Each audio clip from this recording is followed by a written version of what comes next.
Raab says court was wrong to block Rwanda deportation flight. A last-minute court ruling that prevented the first asylum seekers being forcibly removed to Rwanda was wrong and has strengthened the case for overhauling Britain's human rights laws, Dominic Raab has said. The Deputy Prime Minister urged the European Court of Human Rights (ECHR) to respect the limits of its mandate, though rejected calls from some Conservative MPs to cut ties with the Strasbourg-based body. Raab suggested the court had overreached by granting a temporary injunction that derailed the government's plan to relocate a plane load of migrants on Tuesday night to East Africa.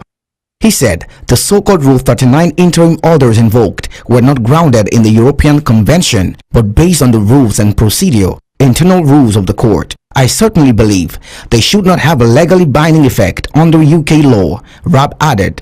The decision had strengthened the case for an overhaul of human rights laws, he argued. Asked if the UK could simply ignore the ECHR's ruling, the Justice Secretary said, "Not under the Human Rights Act, but we will address this squarely with the Bill of Rights." He told BBC Radio 4's Today program, "We are going to stay within the convention but make sure the procedural framework is reformed." Raab vowed the government would curtail the ability of foreign offenders to claim a right to family life as a reason for being refused deportation. And we will stop and change the ability of the Strasbourg court to issue what amounts to effective injunction when they have no power grounded in the European Convention to do so. The flight to Rwanda was grounded after a series of legal challenges in the High Court, Court of Appeal, Supreme Court, and ECHR on behalf of the asylum seekers due to be sent on the one-way trip to Rwanda. The court battles mean there is uncertainty over when any further attempts to fly asylum seekers to the African country will be made. Raab said on Thursday he could not give a precise date as to when the government would try to schedule the next flight and accused the ECHR of intervening on the vaguest of grounds. Some Tory MPs, including Jonathan Gullis, a ministerial aide to the Northern Ireland Secretary, had called for Britain to cut ties with the ECHR, which was set up in 1959 to rule on individual or state applications alleging violations of the civil and political rights. Raab also defended the different treatment of Ukrainian refugees compared with those fleeing conflict in Syria. "We have shown a big-hearted approach, whether it was in relation to Afghanistan, Hong Kong or Ukraine," Raab said. "All the circumstances are different, not least proximity. Most refugees want to stay as close to their home as possible because they want to go back. The basic principle is we need to be able to conduct checks to check the veracity of the claim, particularly to asylum. We also need to make sure that there aren't threats to our security. One of the things that would undermine confidence in our system is if people who wish us harm are fraudulently trying to come here." Undaunted ABC News team is following the issue very closely and will continue with updates. Gab Ellison reporting for Undaunted ABC Amba News. We sincerely apologize for that break in transmission. We are Undaunted and the news continues. As we talk about the refugee crisis and the upcoming World Refugee Day, it is important for us to look at the situation of Ambazonian refugees in Nigeria. You're right, Onyi. The nations of Nigeria has been receiving the fleeing people of Ambazonia since 2016, despite some of the difficulties the suffering people are facing. The Cross River State has shown some concern a couple of times, remarkably the governor. The Cross River State governor would say he is so passionate. Now let's get to discover some aspects of his figure to better understand why he has been an exception on Ambazonian refugee relief in Nigeria.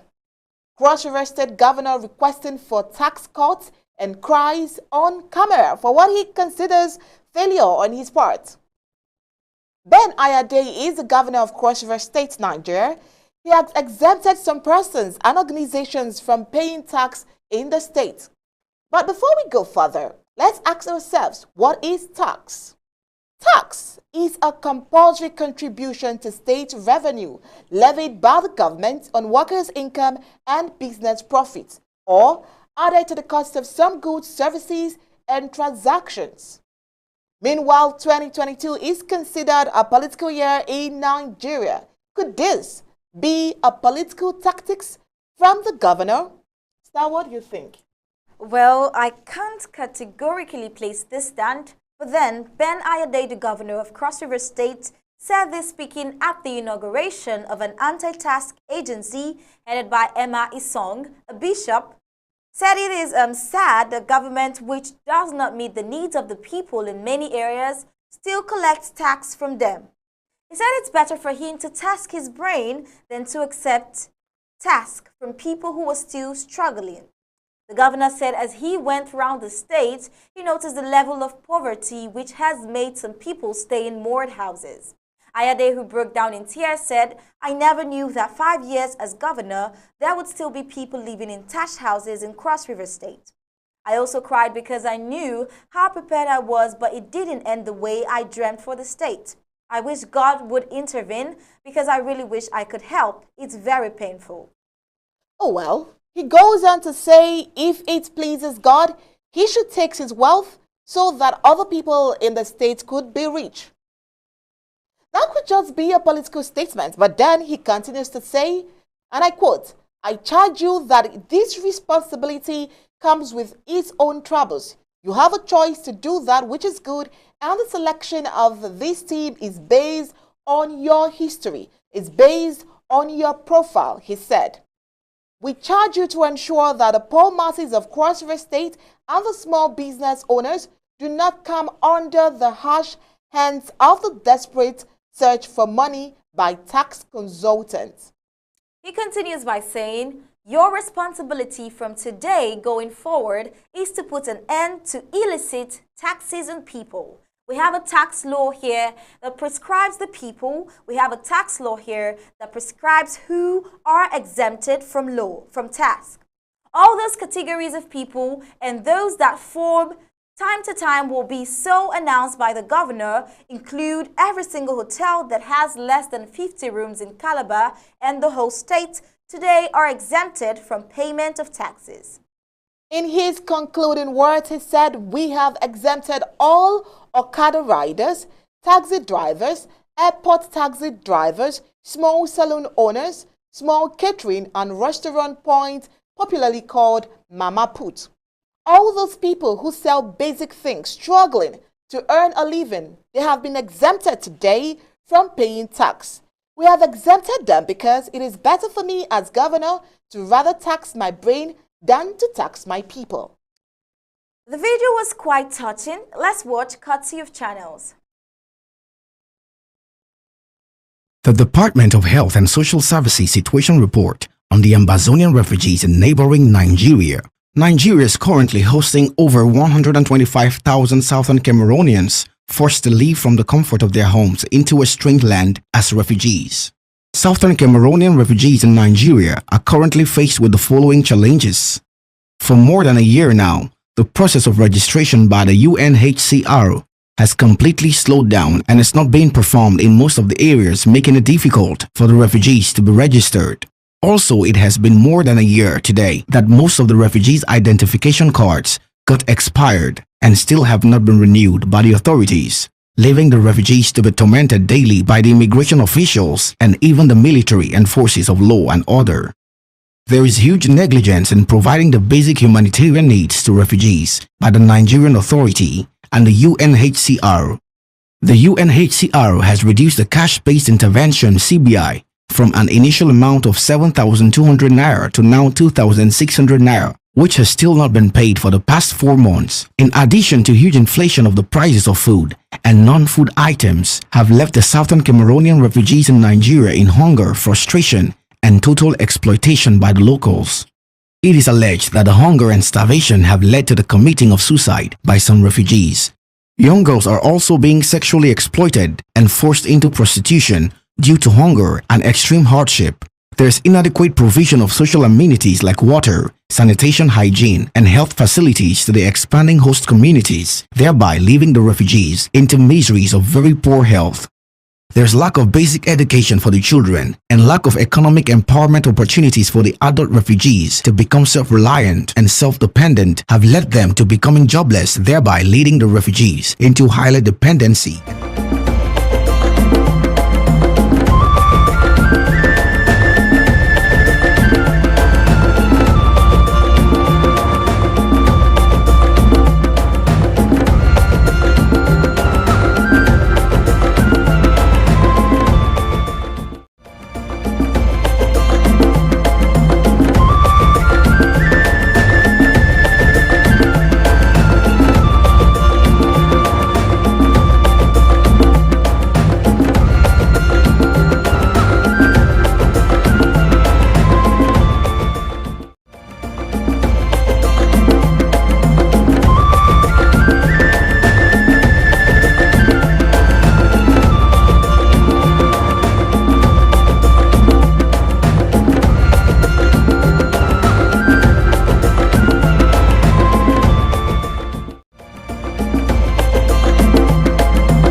The media greatly influences society. They inform people about what is happening. It permeates people's lives by creating their own criteria and opinions. In this way, the media moves the masses, creating different social movements. For over 60 years, the people of Ambazonia were deprived of such privileges. The privilege to enhance their own criteria and opinion. They have suffered cultural genocide for 6 long decades, but not in this age and not with Undaunted ABC Amba News on board. You must understand that wars are fought and won in the media. The speed of the revolution on Ambazonia's quest for freedom cannot be explained without highlighting the diligent use of the media. Franco-Cameroon colonizers, among other strategic moves, weaponized the media against Ambazonia for so long, and they continue to do so even today. The question would be, how much do the oppressed people of Ambazonia need to counter the media rage? Indeed, how much more is required to stop the genocide? The carnage in Ambazonia didn't start today. In 1961, Very sincerest apologies for that video mix-up. Right now we have the video of the Cross River State Governor crying on camera and talking about tax. Please watch. Your responsibility from today going forward is to put an end to illegal taxes on people. We have a tax law here that prescribes those who are exempted from tax. All those categories of people and those that from time to time may be so announced by the governor, including every single hotel that has less than 50 rooms in Calabar and in the whole state, today are exempted from payment of tax. We have exempted all Okada drivers, taxi drivers, airport taxi drivers. We have exempted small salon owners, small catering and restaurant points, mama put, eatery points. All those small basic survival people selling of produce, struggling to make a living, they have been exempted today from paying tax. We have exempted them because it is better for me as a governor that I rather task my brain than to tax my people. And great perseverance, you have the right for anybody who comes before you to demand tax. You have the right to say, stop, the governor have said we should not pay tax. Why will a small person carry banana from his farm to go and sell, and produce people are there taxing him for produce? Why would somebody carry granite to go to market and somebody is putting a checkpoint on the road and collecting money from the granite seller? This is not Ben Ayade, this is not my nature. I am not wired for this insensitivity to a weaker person. I never knew that 5 years into office as governor, I would still find somebody who could live in a thatch house in Cross River State. I almost cried because I knew how prepared I was, but it didn't end the way I had dreamt for the state. And I just think that somewhere God will just help me, because I really wish I could really help. I really wish I could help. It's very painful, truly. I can't put 5 years and I've not been able to do the change I wished. I know of some small people whose businesses are closed because Even after signing into law that they should stop collecting tax, I still find people giving political appointment for a completely different thing. And you see them go back to these same people and dragging them and seizing and closing their shops and taxing. If we have to pay tax, let me contact the anti-tax agency.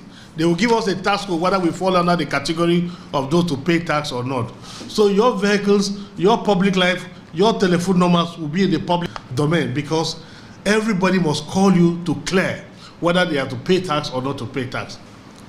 And so I picked only men of God and women of God to serve here. I charge you that by the time you are done, let your agency be a world-class example for other states and countries to emulate. If God sees into my heart, let him take every single wealth I have, if he can make every single Cross Riverian rich.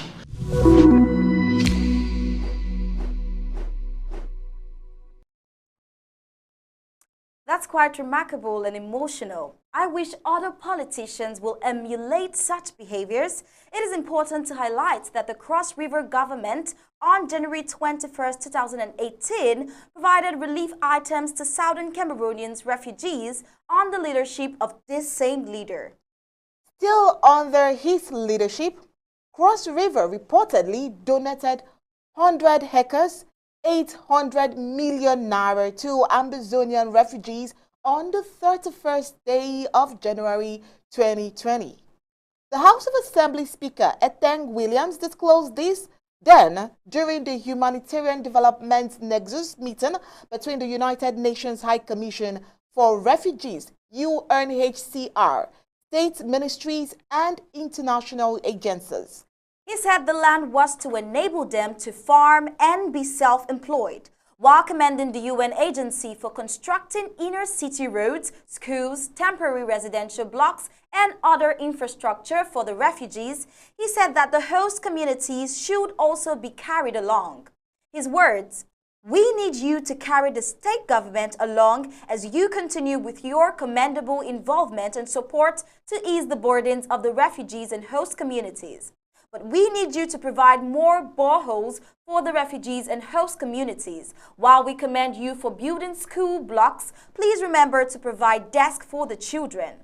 On our part, the state government has since extended a further sum of 800 million naira and 100 hectares of our lands to enable the refugees to do some farming. Also speaking, the chairman of the House Committee on Disaster Management and Humanitarian Crisis, Hilary Bisong, accused the federal government of bias by allowing Cross River to carry the burden of about 51,723 Southern Cameroonian refugees while focusing on the Northeast. I think that is a gross underestimation. Oh yes, that is a gross underestimation. Even as we speak, the UNHCR report doesn't really give the actual figures, and you would want to ask, but why? Southern Cameroonian refugees in Nigeria operational update, May 2022 by UNHCR goes like this. Over 77,000 Cameroonian refugee men, women and children are registered in Akwa Ibom, Anambra, Benue, Cross River, Enugu and Taraba states. At least 300 refugees and locals received non-food items including blankets, kitchen sets and mosquito nets in Benue and Cross River States CRS. UNHCR launched the Network on Prevention from Sexual Exploitation and Abuse PSEA for the Cameroonian refugees response in Cross River States. Even at that, the underestimation, it is so unfortunate to see the number of people even receiving help. Let's find what the actual calculations is, and Gabalisin has this report. The Department of Health and Social Services Situation Report on the Ambazonian refugees in neighboring Nigeria. Nigeria is currently hosting over 125,000 Southern Cameroonians forced to leave from the comfort of their homes into a strange land as refugees. Southern Cameroonian refugees in Nigeria are currently faced with the following challenges. For more than a year now, the process of registration by the UNHCR has completely slowed down and is not being performed in most of the areas, making it difficult for the refugees to be registered. Also, it has been more than a year today that most of the refugees' identification cards got expired and still have not been renewed by the authorities, leaving the refugees to be tormented daily by the immigration officials and even the military and forces of law and order. There is huge negligence in providing the basic humanitarian needs to refugees by the Nigerian Authority and the UNHCR. The UNHCR has reduced the cash-based intervention (CBI) from an initial amount of 7,200 naira to now 2,600 naira, which has still not been paid for the past 4 months. In addition to huge inflation of the prices of food and non-food items have left the Southern Cameroonian refugees in Nigeria in hunger, frustration, and total exploitation by the locals. It is alleged that the hunger and starvation have led to the committing of suicide by some refugees. Young girls are also being sexually exploited and forced into prostitution due to hunger and extreme hardship. There is inadequate provision of social amenities like water, sanitation, hygiene, and health facilities to the expanding host communities, thereby leaving the refugees into miseries of very poor health. There's lack of basic education for the children and lack of economic empowerment opportunities for the adult refugees to become self-reliant and self-dependent have led them to becoming jobless, thereby leading the refugees into higher dependency and exploitation by the locals. Lack of shelter and sheltering materials like mattresses, bed covers, and blankets. Refugee communities undergo days without drinking water due to lack of potable drinking water and extreme bad conditions for the few existing boreholes. Dr. Emmanuel Njitita, the Secretary of State for the Department of Health and Social Services, is soliciting the proactive, collective, and continuous generosity of the good citizens of the world and Ambazonian stakeholders in particular to ensure some form of sustenance for the displaced persons from the home front. Worthy of notice, Red Cross appeals for aid to support fleeing Cameroonian refugees. The Nigerian Red Cross Society has appealed to Nigerians and organizations for assistance to cater for the needs of Ambazonian refugees who fled to Bashu community in Boki local government area of Cross River State. It would be recalled that about 2 weeks ago, over 500 refugees from the Atlantic Zone fled to Bashu, a border community with Ambazonia, following a reported crisis that broke out in their communities. Reacting to the development, Friday Oko, head of Red Cross in Cross River, said they lacked the manpower and supplies to cater for the teeming number of refugees that was growing every day. Another official of the society, who did not want his name mentioned, said the number of refugees was increasing daily and needed medical and humanitarian attention. He said they were trying their best but needed the assistance of other agencies and well-meaning Nigerians before they ran out of supplies. The news agency of Nigeria, NAN, had earlier reported the conflict in southern Cameroonian border communities, in which many citizens of the Central African country have been injured. Some have been killed, while others fled to Bashu in Cross River. The refugees in Nigeria are facing very critical conditions. When is help coming? When will they return home? Are they different from Ukrainian refugees? If not, why is the story of the Ambazonian refugee ignored by mainstream media? Like captioned by the UNHCR for this year's global celebrations, whoever, wherever, whenever, everyone has the right to seek safety. Gab Ellison reporting for Undaunted, ABC Amba News. As Ambazonian refugees suffer abroad, forces of occupation and their proxy inflict the same to the poor civilian population on a daily basis. The military in Kumbo invaded Amba in the Shishon neighborhood last Sunday and took away all the men who were there relaxing at that time of the day. They also broke into some houses and took away money from some unsuspecting patients who were going to settle their hospital bills on Monday in the Shishon General Hospital. The soldiers attempted breaking into a provision store called Promise.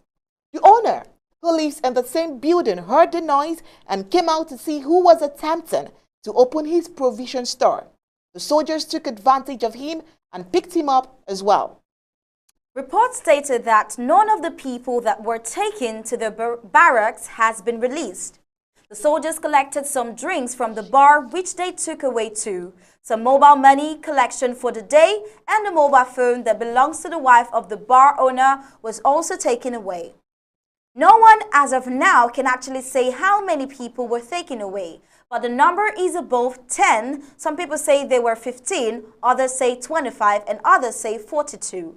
All the women who were in the bar at the time were let to go free. All of the men were taken away. Some people say 2 students from the nursing training school at Shishon were also taken away from the bar. The military say someone from Shishon had called them on the phone and reported to them that some Amba boys were drinking in that particular bar in Shishon at the time of the day. We wait for developing stories. That was it. Now this morning, uprising in Ndo local government area as suspected armed Fulani militias killed 2 in Mbigo village. 2 people were killed last night, June 15, 2022 in Mbigo village, Ndo local government area by unidentified thieves suspected to be Fulani militias armed by Colonel D.O. of Ndo. Protesters are at the moment of writing this report marching with the corpses to the colonial's DO's office. That's quite unfortunate. Before we even get deeper into the sad events of this morning in Ndu, I would like to inform you that we now have details of those massacred Misong village early this week. The Misong massacre victims from HRH, Dr. Suja Peter, are as follows. The chief of Misong village, 1 Apwa Boniface, Aswa Julius, Oban Dennis, Akia Oliva, Moam Caroline, Njakam Collins, Madam Oban Norris, Madam Ako Madu, Benjamin Akia 6 months old, Moam Caroline 18 months old. Now let's get back to the situation in Ndu. I would hasten to say that the excesses of the colonial DO Ibrahim Shuabu Adamu of Ndu local government area in tandem with another sellout Ndu Mayor Abdu Borno are now unfathomable in the local government area as the DO, Mayor and Borobo's Fulani militias are all partners in crime in a bid to forestall activities of the restoration fighters in favor of the colonizers, La Republique du Cameroon. All right, so right about now, let's watch the video of the demonstrations of angered crowd in Ndu today. And right after that, SOS Sylvester Zama and Tapadi King will be with us to make some commentaries.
right, you're welcome back.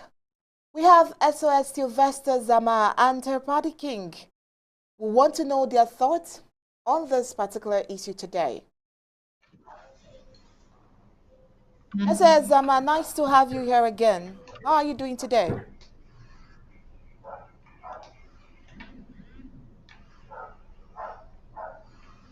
Turn my microphone on.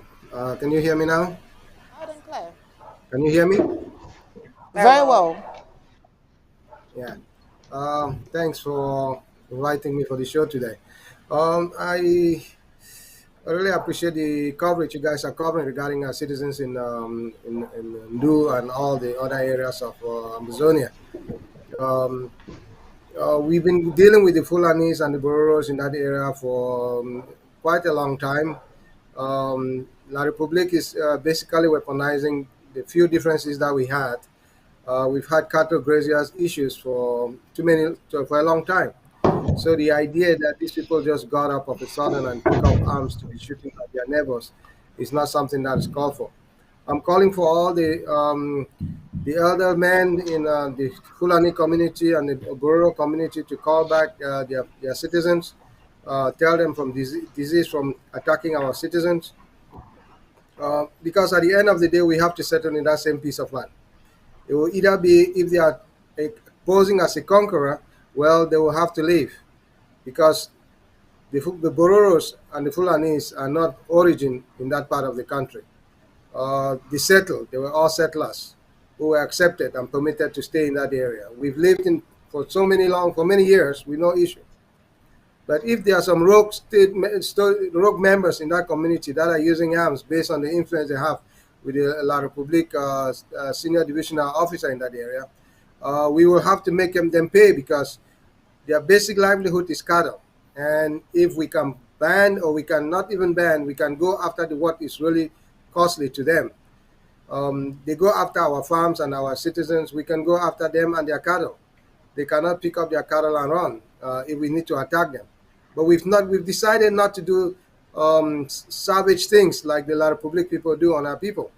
And we have to just let our people understand that the idea is not to fight the Fulanis, but it's a question to having a consensus. We know they have grazier issues, but modern farming does not entail to have vast swaths of land. They'll have to reduce their footprint because we need the land for food. They need some of it for their cattle, but they don't need all of it. And if the La Republic is deceiving them that they'll inherit that land, let them think again. Because the loser in any war is always going to be the loser. You're going to lose a lot of stuff. But at the end of the day, we have to make them understand that their action is becoming too common and it will not go unretaliated. We will go after their cattle, we'll go after their communities.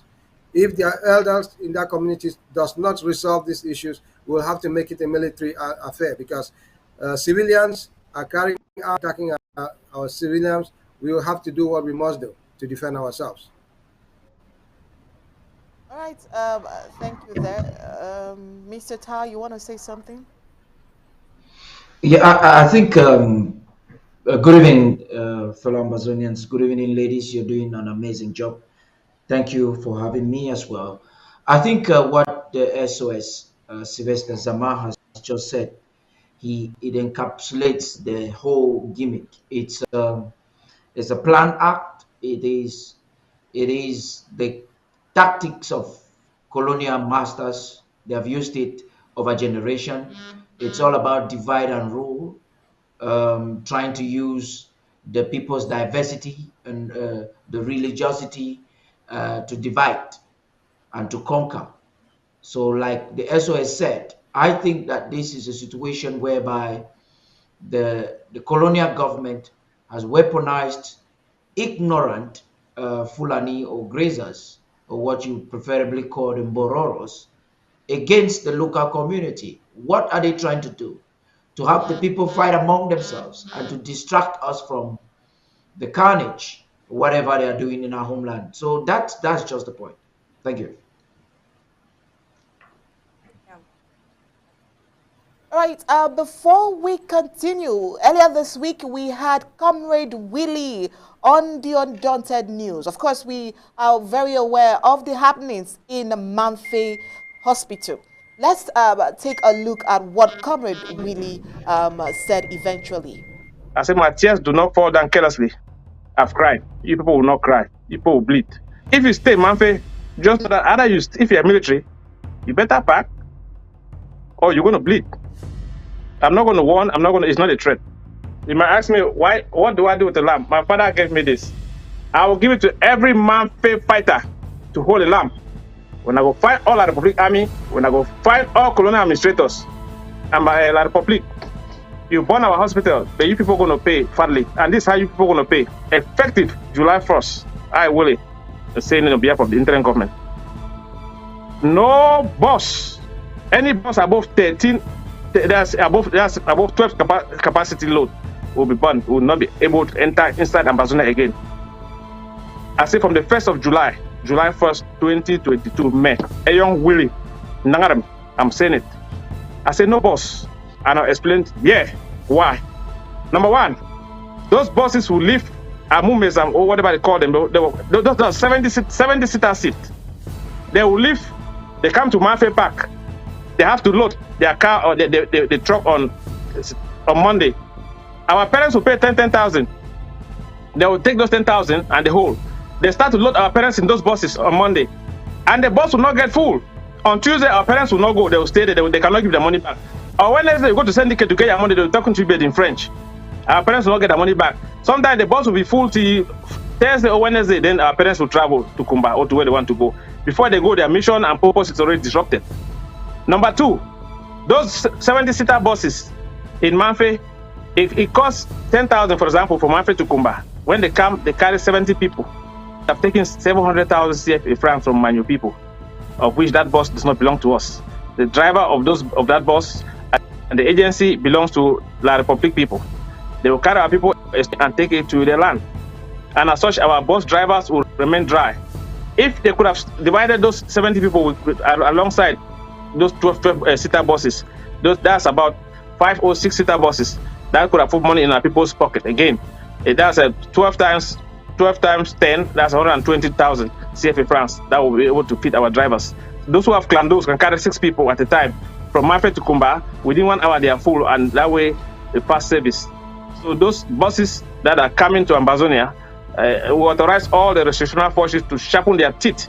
This bus thing that I'm saying is not a joke. If you have ear, you hear. All the private parks in Ambazonia will be closed from July 1st, 2022. The reason is this: all the general parks can operate. Manfe Park will operate, Kumba Park will operate. We do not want no privately owned park. Those parks are owned by Francophones. Amumezam, Francophone. Amumba Express, Francophone. They are owned by them. Head of syndicates is them. What they do is this: when passengers come, they first load their passenger first. They carry them, send them to wherever they're supposed to go. They're extorting money from us. If you load a bus or 70-seater, you carry it and go. You've taken 70 people away from Manfe to Kumba. That's 700,000 CFA francs. Plus motorboy, plus extra. You carry them and bring, that's 210 persons. They sit in the studio. They say, oh, they are all Amazonians are in the field, of which they are all Francophones. They came through the bus. And La Republic is using those buses to bring the military in. So anybody who's going to enter a bus is going to do so at their own way. So we're going to focus on those buses. Anybody that have a bus that is 13-seater upward, please evacuate from now. If you didn't hear this before, I'm sure you've heard it now. That was Comrade Willie in the week talking about what he thinks that should happen on 1st July. And I'd like to know, SOS Zama, as the SOS for Defense, what do you think about what he said in regards 1st July?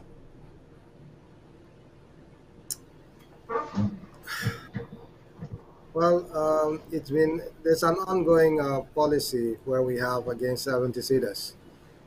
It's not a new policy that Comrade Willie is espousing now. That policy had been ended.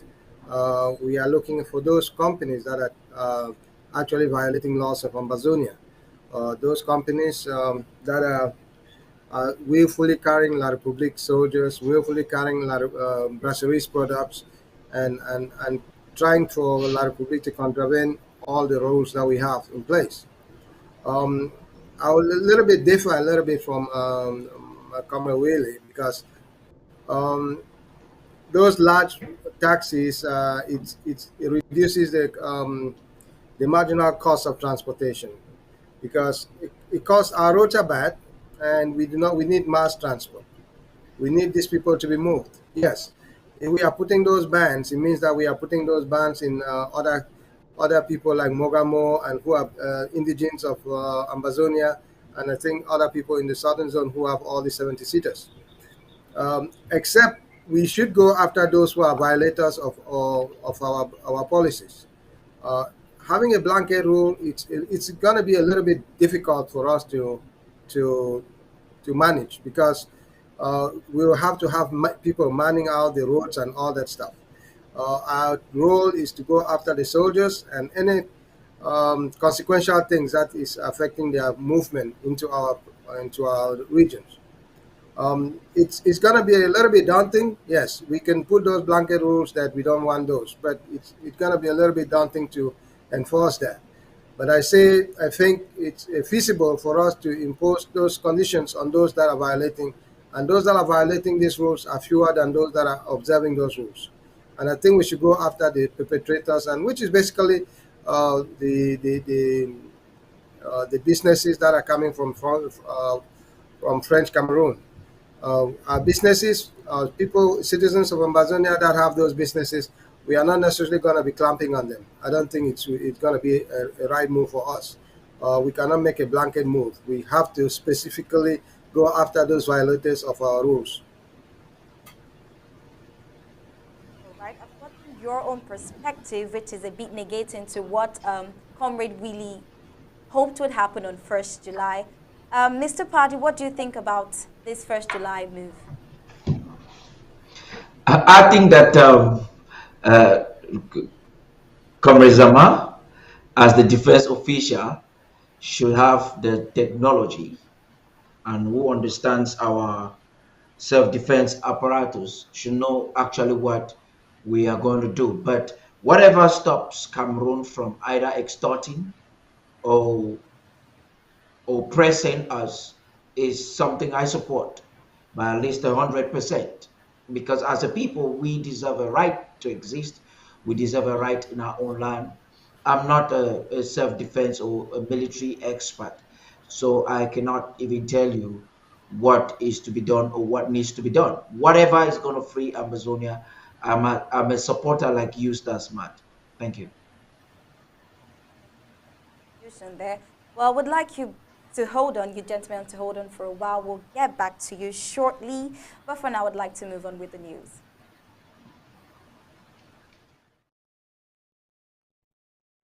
Celebrating Youth Day, South Africa's young people are at the present facing real challenges in the now. As the country commemorates 46 years since the Soweto uprising, South African youth are adamant that there is no future for them in a country plagued by economic hardship, poor leadership, and violent crime. Youth Day commemorates the thousands of young people from Soweto who took into the streets in 1976 to protest against a directive from the then Bantu Education Department that Africans had to be used as a medium of instruction in secondary schools. News 24 spoke to several youths across the country to find out what exactly Youth Day means to them.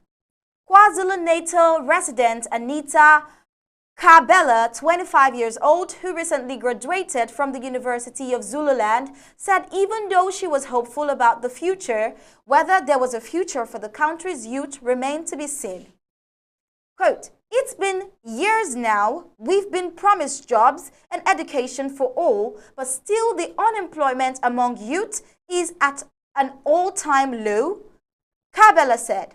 Kabela said, "There are still so many people struggling to get into tertiary institutions to make a life for themselves, but after we spend years studying, one will leave, getting into the job market is near impossible and sometimes depressing." She said basic needs such as internet access have become a daily problem as many people battle a range of socio-economic issues. She quotes, "This is another serious problem in our community that needs to be addressed by working together to fight against crime. We need to protect one another. Only then we will be able to further our lives in this world. I still believe South African youth have a place in this world. We just need to shift our mindset," she added. In the Eastern Cape, Kia Lutibe, 26 years, said she moved to Cape Town after school to pursue a career in accounting. Racism must fall. Just getting into a university has been depressing. Black people are not respected. Doesn't matter which province you are in. I thought I'd escaped the racism from my hometown, but every day I'm reminded that the color of my skin will always mean missed opportunities for me. Litwebe said she stressed that racism was a big obstacle for many youths and said that to bring about real change in the country, racism must fall, it must go. It's what is holding this country back. The color of your skin, we all here on this earth for a purpose, and we all just want to succeed in life. What does the color of my skin have to do with how I want to prosper in life? It makes me angry that still today I am treated differently than my color and white friends because I'm black, Letwebe said. Megan Singh, 28 years old, said she's been known as a born free all her life, but added that she still found herself suffering at hands of white supremacy. Singh said, "I watch in amazement how some of my white friends would easily get jobs even if they're not skilled, whereas I, who have the qualifications, am almost always overlooked. Equality should be the main focus of a better future for us." In the Western Cape, young people had different views on Youth Day.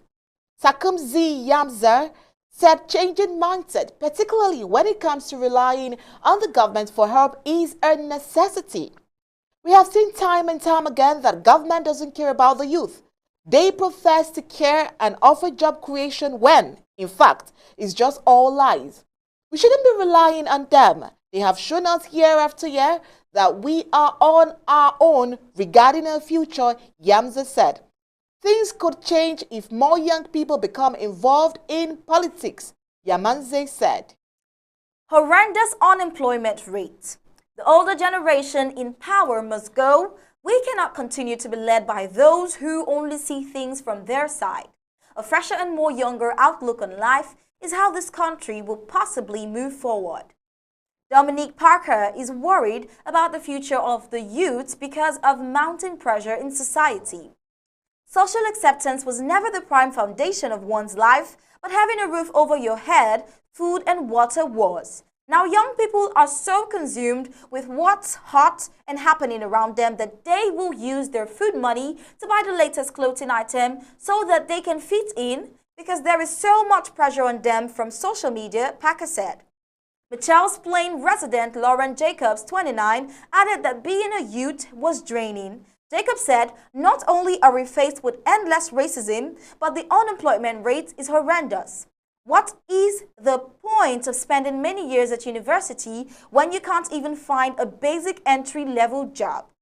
The future really doesn't look bright for us. I just hope that by the time my son is all grown up, the world and future opportunities will be different to what they are now." But social and human rights activist Kigen Getz believe there is a future for youth of the country.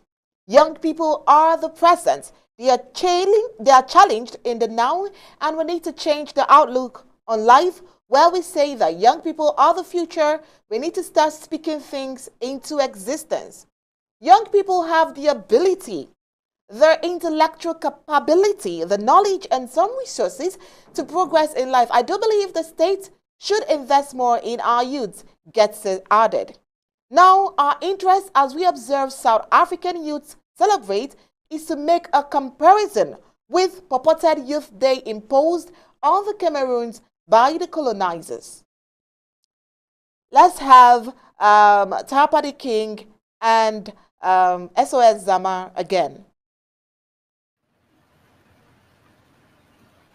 All right. Thank you so much for standing by, SOSU Vesta Zama. Now, celebrating that day as a youth or student, did you ever feel any sense of patriotism?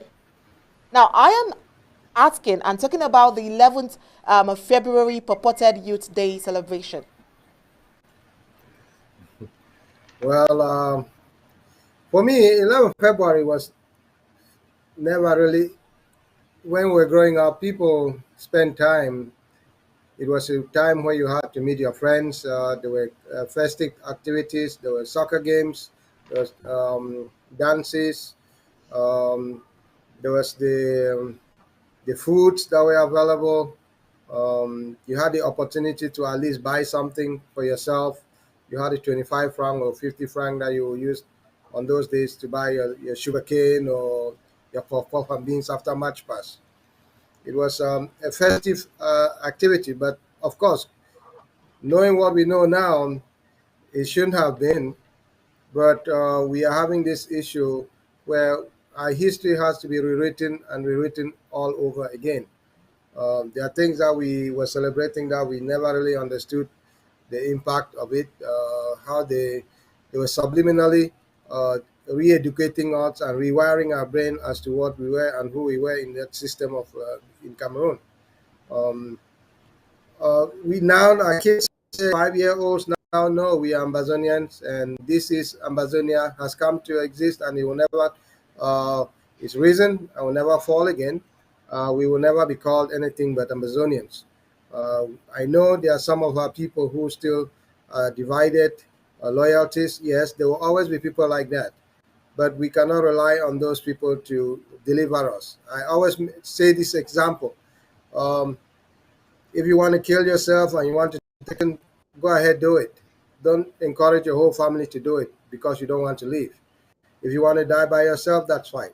There are lots of Amazonians who want liberty, and they can only breathe when they have that liberty. Liberty and that fresh air coming in a free Amazonia. I hope our people are listening to this. I hope our restoration forces are listening to it, because we have to fight to the death. We have to fight, because every culture that hasn't fought is still gonna be still living into the same system. We have all over Africa all the nonsense that's going all over Africa.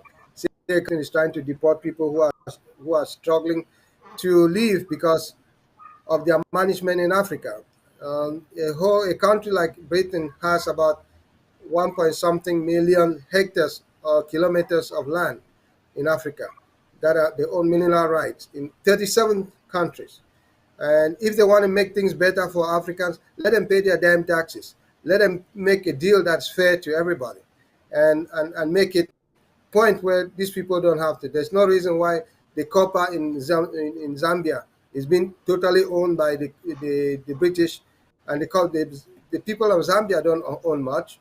We can still see about the Glencoe issue that's in Cameroon. They bribe their way all over. They take money, and our selfish people are sitting there eating fat and letting their people suffer.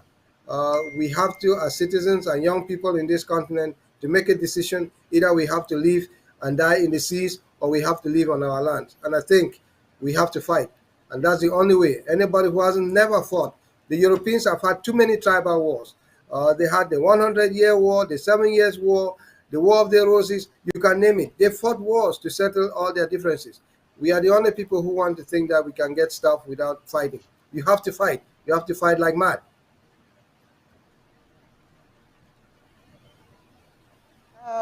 Thank you for that. Paddy, would you want to say something? Um, SOS Zama is always coming up with a topic that would want to make me speak a little bit white, especially highlighting the misconduct of the United Kingdom, um, defiling even the laws that they are supposed to be upholders, undermining human rights to an extent that they will use a country, a country that is mostly Muslim, Islamic, and that has records of human rights abuses, high records of human rights abuses, to send refugees who are mostly from Africa. These are people that have smuggled their way into Europe and into the UK for protection. For whatever excuses or political reason, we have identified that there are two reasons why Great Britain would have to be so mean in their behavior. Number one, they want to make more money because they are giving to the budget for refugees in the United Kingdom is about 1.8 billion just for refugees, 1.8 billion pounds. And now they are going to be giving to Rwanda a pinch as a way to have them accommodate refugees and perhaps Ambazonians. We are taking this with a pinch of salt because Ambazonians could be victim of such ill behavior, dirty politics that the current prime minister is enhancing. And why do we take it of great concern? Like he's just mentioned, the nation of Britain has stakes in Africa, including the Cameroons, the Glencoe that you're talking about. Britain is one of the explorers of Ambazonia's products. And therefore, we understand that their silence or not taking any proactive move to ensure that the genocide ends and we get onto the negotiation table could be intentional. The same Britain intentionally left the former British Southern Cameroons at the time, the United Nations trusteeship territory, prematurely. In other words, closing their eyes. And you had invaders coming in. How did French Cameroon, a colony under France, invade the former British Southern Cameroons before the eyes of Britain? Britain intentionally allowed that activity could take place. Today, there is genocide because of that misconduct. And it would appear they have not repented in the bad attitude of always misusing and exploiting Africans. It's high time, like Comrade Zama is saying, for Africans to take a stand, a very clear stand on this issue, and stop. It is also very shameful to have Rwanda accept such a demeaning proposal, to the extent that they are insisting to do so. It's unfortunate. And just to talk a little bit on the celebration of the Youth Day, we grew up, like Comrade Zama said, celebrating it. It was a fraud. Our own history was not taught us. Think about it's a crime when you choose to teach a people a lie. And our generation has grown up to see that it was all a lie. That's why we're fighting. We're fighting so that our own children will not be taught lies. That's really unfortunate. Thank you very much. All right, thanks for that contribution there. SOS Zama, in regards to the Youth Day for Ambazonians, and I believe you've celebrated it once, maybe. What do you think about the Youth Day now as an Ambazonia? You think? Is there anything like that?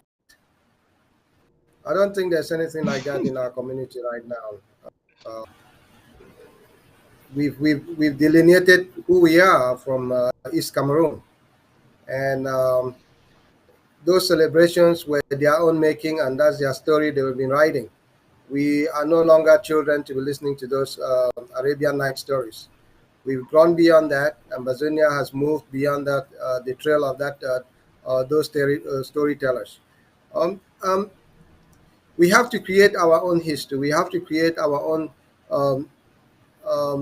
landmarks in our own history. And I think as the days goes on, we have a national day that comes up in October. That's one of the big ones that we have already.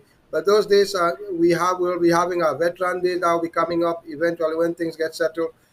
But at the end of the day, these things about 11 February and May 20th are foregone conclusion. You guys could see the various areas during those days. It was just like a desert. There were nobody on the streets. There was no festivity in Amazonia. I don't think that's something it's long behind our rear view mirror. Always looking at the perspective, so there is no Youth Day for the Ambazonia. It's always good to get your perspective, and thank you for your time here with us tonight. We'll move on with the news now. Thank you. Right after the break.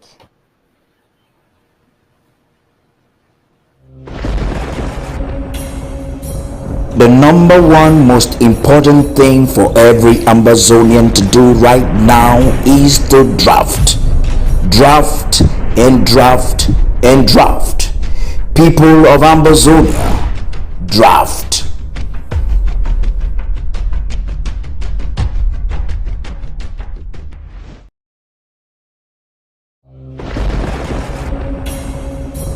The number one most important thing for every Ambazonian to do right now is to draft. Draft and draft and draft. People of Ambazonia, draft.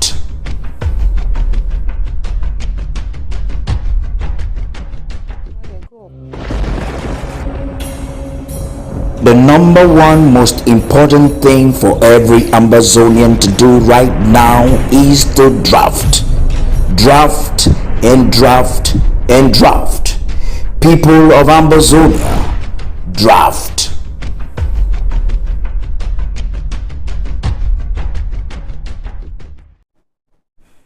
You're welcome back. Parents, learn how to monitor the activities of your kids, especially your teenage girls, and the company they keep. We have this report again from Nigeria, where teenagers across the country are used as sex slaves. These kids, who come from different states, which includes Anambra, Delta, Rivers, Enugu, Ebonyi, Benue, amongst others, were tricked into this situation because their parents were not able to monitor their whereabouts and the company they keep. The Anambra State Police Command in Nigeria has busted the Gala Gali hotel camp in Nkpo, Ndemili North local government area, where teenage girls are used for sex slaves. The police officer carried out the raid based on intelligence and tips from residents around the area. About 35 teenage girls used for commercial sex slavery were rescued, with about 4 of them already pregnant. The girls were said to be trafficked to the hotel where they were kept and were being used to engage in commercial sex, where the proceeds went to the madam, of course you know that, who at this moment is currently on the run alongside the owner of the hotel. The police also arrested 3 suspects, 2 men who guarded the premises and the assistant manager of the hotel, and recovered 3 pump-action rifles, 7 cartridges, and the sum of 877,500 naira. The girls, on interrogation, said they came from different parts of the country, including Anambra, Delta, Rivers, Enugu, Ebonyi, and Benue State, amongst others. Some of them said they were tricked into the business in the name of coming to work as sales girls, after which they were locked up and camped without their family members knowing their whereabouts. One of them, who identified herself as Favor, said each time they became pregnant, they were allowed to have the baby, after which the baby was sold. She said, "I was lured into the business by a friend who did not tell me that we would be used as prostitutes. I was told that I was coming to work as a sales girl, only to be trapped. I came there in August 2021 to work as a sales girl. None of us could run away because of the guards there and the heavy security around us. They charge up to 1,000 naira per man, and we used to get about 20 men that slept with us in a day, but our madam gave us 250 naira for meal every day." The police spokesman DSP Tochukwu Ikenga, while parading the girls and the suspect at the area command on Onitsha Wednesday, gave the name of the hotel as Gali Gali Hotel. Ikenga, who represented the State Commissioner of Police, Echang, said the rescued girls would be handed over to the National Agency for Prohibition and Trafficking in Persons for proper rehabilitation, reformation, and reintegration, while the suspects would be charged to court. He added that the owner of the hotel and the other suspects fled when the police team led by the Onitsha Police Area Command, Mr. John Obwak Bakar, stormed the hotel. Watch this video courtesy of TV News. This 13-year-old girl here says she was tricked by a lady who introduced her to sex slavery. Her story, which is similar to 4 others here, is a pathetic one. I send a woman concept provision. As we can't reach there, na shower work. And the woman can't tell me say no way to come back again. And as I want come run, can't seize all my clothes. If I no work, I no go eat from morning to night. Then if I want the amount of money when tossing my work, you go give me food. The woman carries go juju. The man can't give me candle with snap. The man tell me say any money I make, if I hide them, say I go die. I can't start the work. As I don't tire, now I can't escape. Though they escaped from the brothel in Patani, they soon landed in another one in Ugele South, which this lady operated with her escapee husband. Now, I tell you, say they reached there on Wednesday. Then they say they go back. They beg mother say on Saturday they go not go back to their village. The dog also for like 2 days. I don't know. I know they go to that department. My department is to serve drink. I don't know what they do reach. The commissioner of police, who condemned the moral decadence in the society, disclosed more about checking rising cases of underage prostitution. Lack of parental care on the part of the parents and what have you. Societal malaise generally can be accounted for all these things. They make money for her. At the end of the day, she gives them 1,000 naira in the morning. The remaining money, she takes the money. That one too is on the run. Efforts are on to ensure that we track her down to account for her deeds. In the interim, the girls have been brought here, rescued. An investigation is already ongoing. In Nigeria, activities of pimps, underage prostitution, and the operation or ownership of brothels are penalized under Section 223, 224, and 225 of the Nigerian Criminal Code. A thorough investigation of these cases and the prosecution of those found culpable will serve as a deterrent to other offenders. Ikenna Amechi, TVC News, Asaba. And this is a special announcement. The President of the Federal Republic of Ambazonia is inviting you to a Boyle County presidential visit scheduled Zoom meeting on the Thursday, June 16, 2022 by 9 p.m. Amba time. Zoom meeting ID 824-2288-6028. Moderator welcomes and states ground rules will be the number 1 thing on the agenda.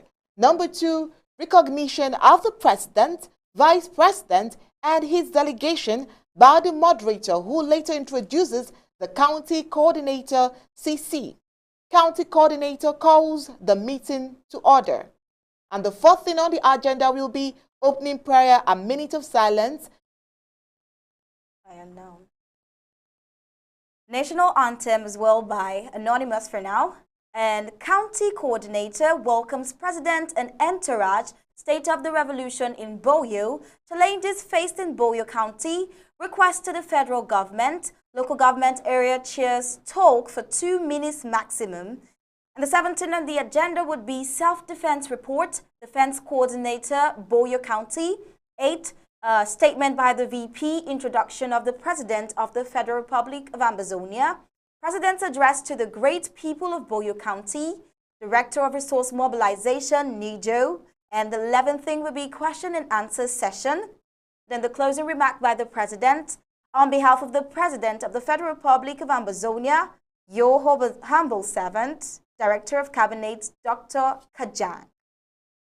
And right about now, we'll bring you the editorial.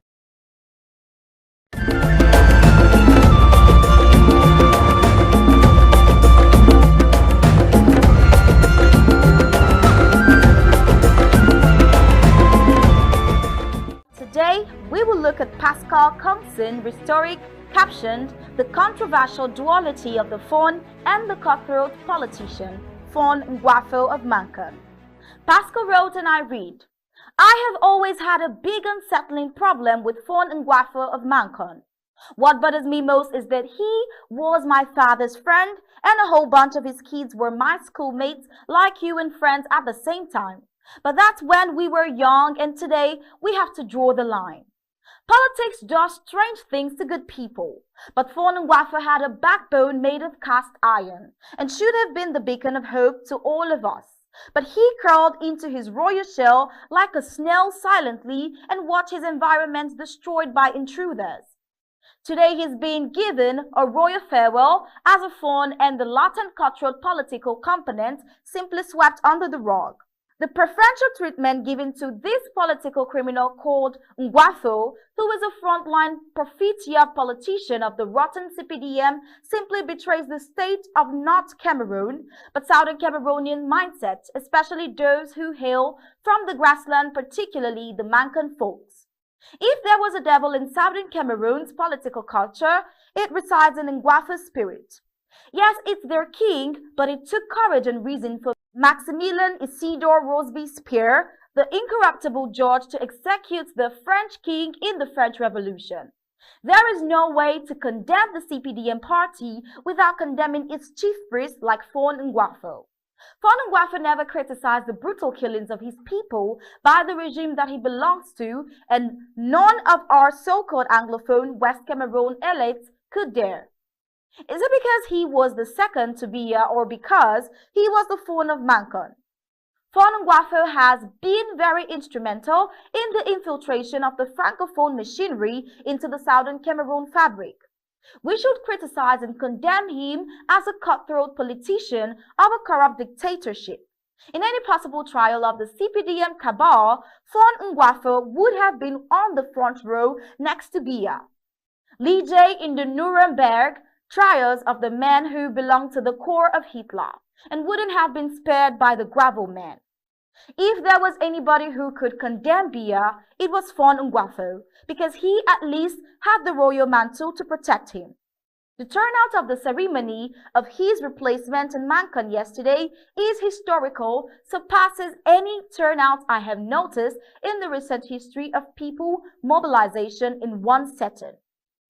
Biya could not do anything to Ngwafo because he knows what backlash it could bring. But again, Ngwafo never exploited that leverage. One-on-one, Fawn Ngwafo was latently the most powerful figure on the Southern Cameroon's front.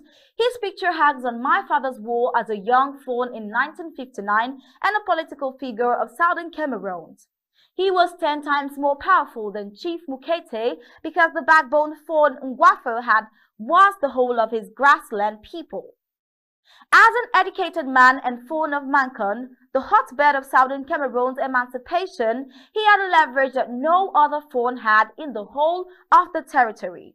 But he accepted to be neutralized by a political position of no strength by being appointed as the number 2 of the CPDM party, which is still tearing Cameroon to shreds and offsetting the blame to the perennial victims, the Ambazonian.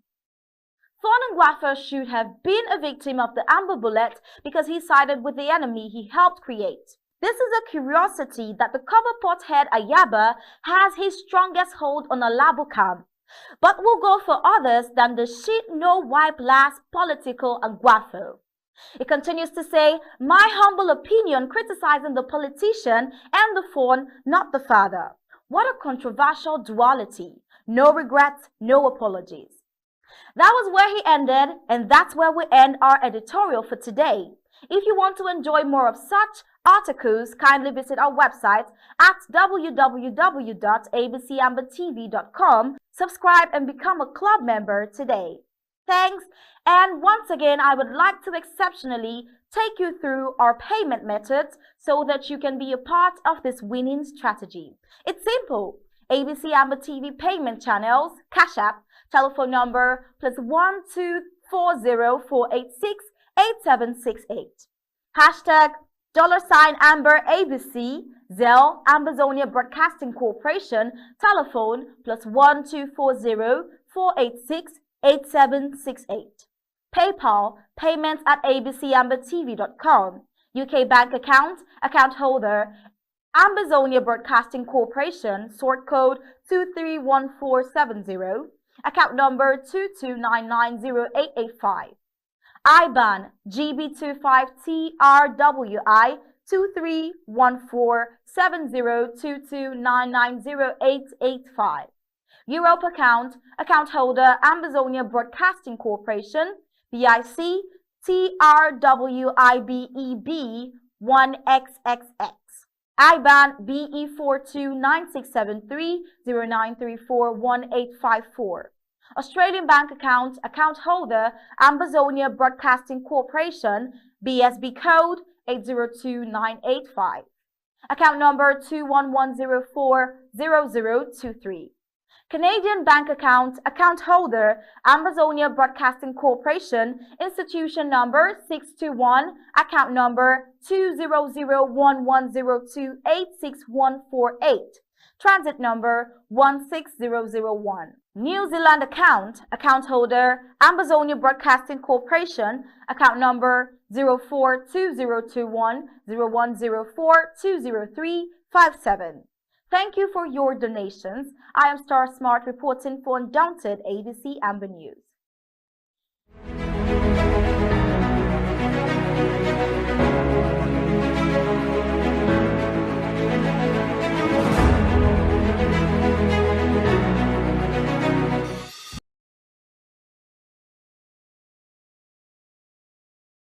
And now sports.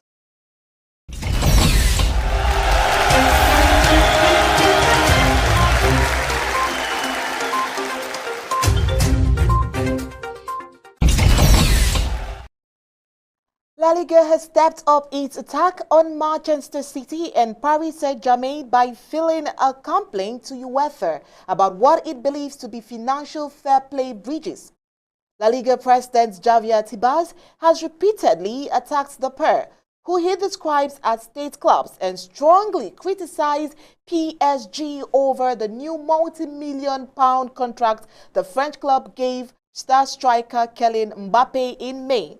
Since then, Premier League City have confirmed the €51.2 million signing of Erling Haaland from Borussia Dortmund.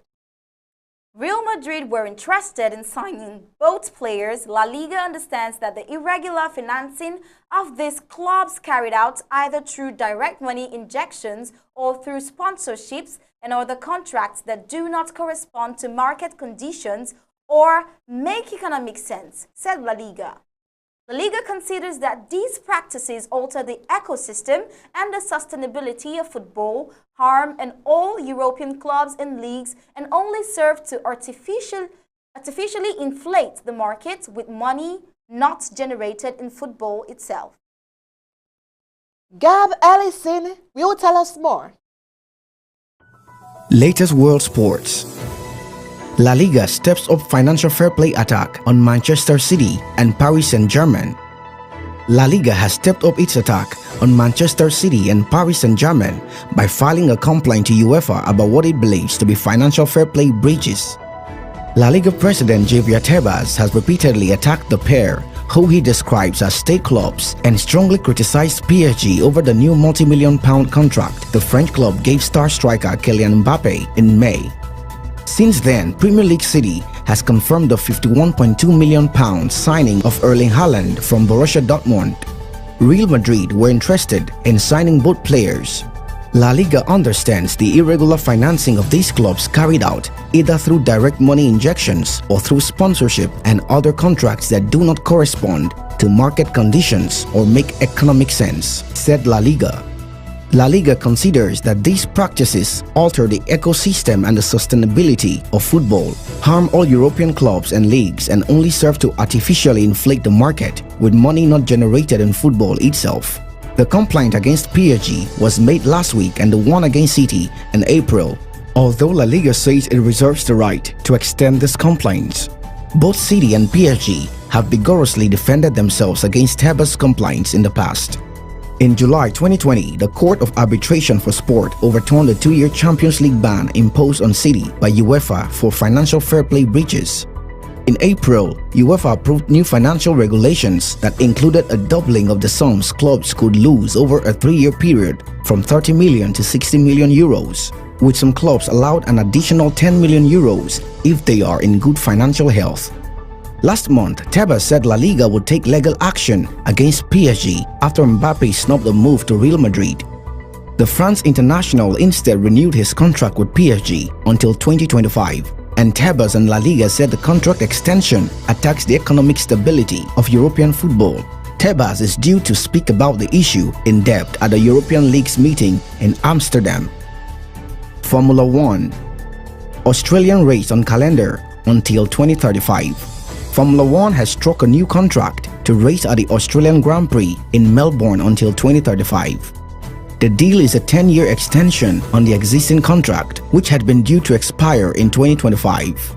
It will extend the race's stay on calendar to nearly 40 years. Melbourne faced opposition from rival bids, including Sydney, but won out because of the commercial deal on offer and its status as an established successful event.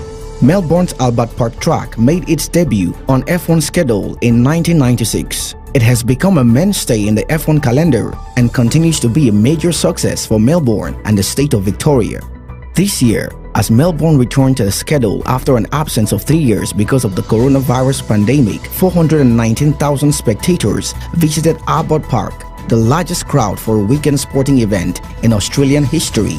F1 President and Chief Executive Officer Stefano Domenicali said, "The race has always been a favorite for the fans, drivers and the teams, and Melbourne is an incredible and vibrant international city that is a perfect match for our sport. This year, we saw huge crowds and passionate fans at the Grand Prix, and we are very excited by the future in Australia as our sport continue to grow." Gab Ellison reporting for Undaunted, ABC Amba News.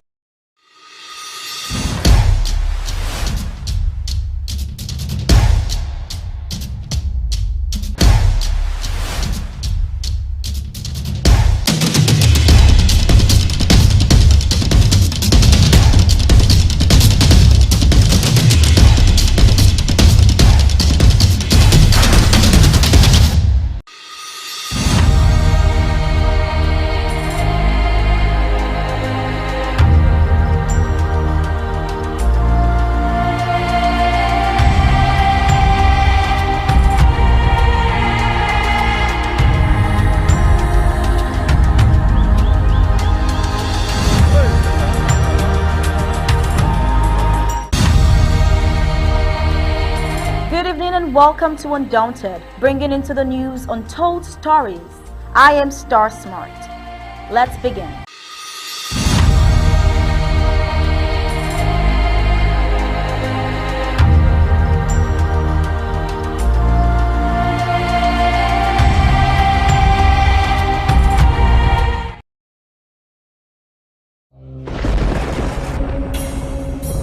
The number one most important thing for every Ambazonian to do right now is to draft. Draft and draft and draft. People of Ambazonia, draft.